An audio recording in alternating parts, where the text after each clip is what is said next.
আসসালামু আলাইকুম রহমতুল্লাহ। মাকসুদুর রহমান মাহফুজি টিভি ও public media 25 থেকে বলছি। শান্তি কোথায় এ সম্পর্কে আলোচনা করব। ইসলাম শান্তির ধর্ম। আমরা ইসলাম শব্দের অর্থটাকে আমরা শান্তি হিসেবে জানি, এটাও ঠিক, কিন্তু এর চেয়েও আরেকটা গুরুত্বপূর্ণ অর্থ আছে, সেটা আমরা অনেকে জানি না, জানলেও মানি না, আবার অনেকে খুঁজিও না। তো আসলে সব কিছু নিয়েই গবেষণা করতে হয়, চিন্তা চালাতে হয়, যেটা সঠিক সেটার পক্ষেই থাকতে হয়। তো ইসলামের একটা অর্থ যেমন শান্তি, আর একটা গুরুত্বপূর্ণ অর্থ হলো আত্মসমর্পণ। ইসলাম সিলম ধাতুমূল থেকে নিঃসৃত। সিলম অর্থ আত্মসমর্পণ করা, সিলম অর্থ শান্তি, আরও অনেক অর্থ আছে। সময়ের কারণে সবগুলো আলোচনা করতে পারলাম না, কিন্তু আমাদের মনে রাখতে হবে যে আমরা শুধুমাত্র একটা সাইড নিয়েই বেশি আমরা চিন্তা ভাবনা করি, যে কোনো ব্যাপারেই হোক না কেন। তো ইসলাম যেমন নাকি আত্মসমর্পণের ধর্ম, আবার ঠিক তেমনি শান্তির ধর্ম। অনেকে বলে যে ইসলাম ধর্ম না, ইসলাম একটা জীবন ব্যবস্থা। আসলে কথাটা এরকম হবে না। আমি মনে করি সবচেয়ে ভালো হয় এভাবে বললে, ইসলাম শুধুমাত্র গতানুগতিক অন্য ধর্মের মতো একটি ধর্ম শুধুমাত্র নয়, বরং ইসলাম হলো একটি পূর্ণাঙ্গ জীবন ব্যবস্থা। এ সম্পর্কে আমি আরও আলোচনা করব পরে। আজকে শুধু এতটুকুই বলতে চাই যে শান্তি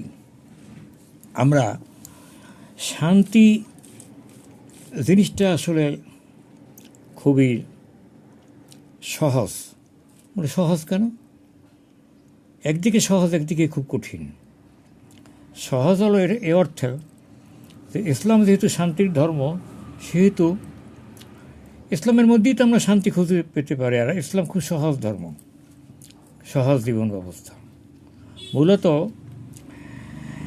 ইসলাম হলো এমন একটি ধর্ম এবং জীবন ব্যবস্থার নাম, যেটা শান্তি পাওয়া যাবে যেখানে আত্মসমর্পণের মাধ্যমে, আল্লাহর কাছে আত্মসমর্পণের মাধ্যমেই শান্তি পাওয়া যাবে। এখন দেখেন, আসলে শান্তির জন্য আমরা অনেকেই পাগল হয়ে গেছি। কেউ শান্তি খুঁজতে গিয়ে নিজের ছেলের নাম রেখেছি শান্তি, ইসলামী নামও রাখি না। আর শান্তি তো ইসলামী নাম হয় না। তারপর মুসলমানরা আমরা রাখি অনেকটা, এই জন্য রাখছি যে ঘরে মোটে শান্তি নেই, সেই জন্য ছেলের নাম রাখছি শান্তি। যখন অশান্তি দেখা যায় ঘরের মধ্যে, তখন ডাকে, আয় শান্তি, শান্তি একটু কাছে আয়, কথা শোন। শান্তি নিজেই কথা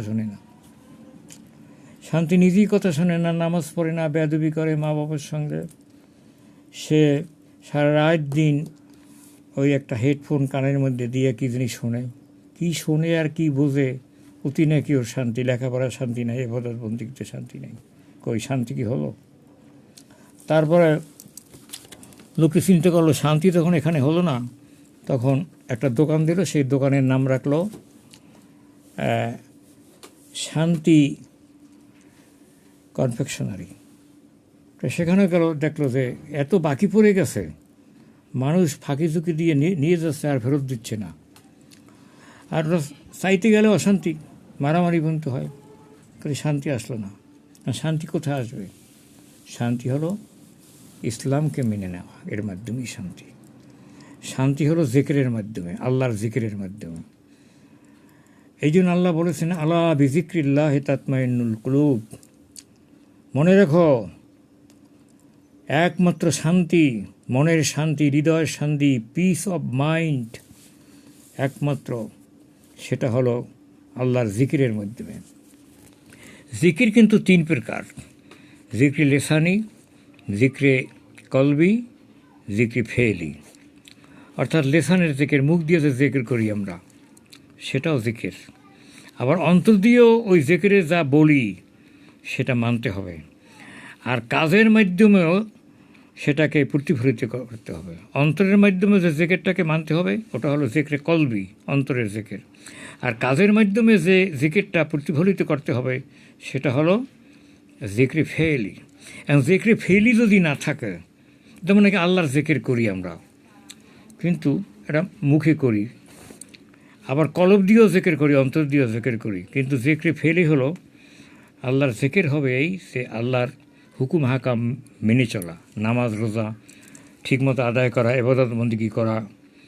যখন আপনি দোকানদারি করবেন, ব্যবসা করবেন, তখন মাপ দেবেন, তখন আল্লাহর জিকির মনের মধ্যে আসলে, মুখে আল্লাহর জিকির, মনেও জিকির, কলবেও জিকির, ঠিক আছে, কিন্তু আপনি মাপে কম দিলেন, তখন কাজের জিকির হলো না।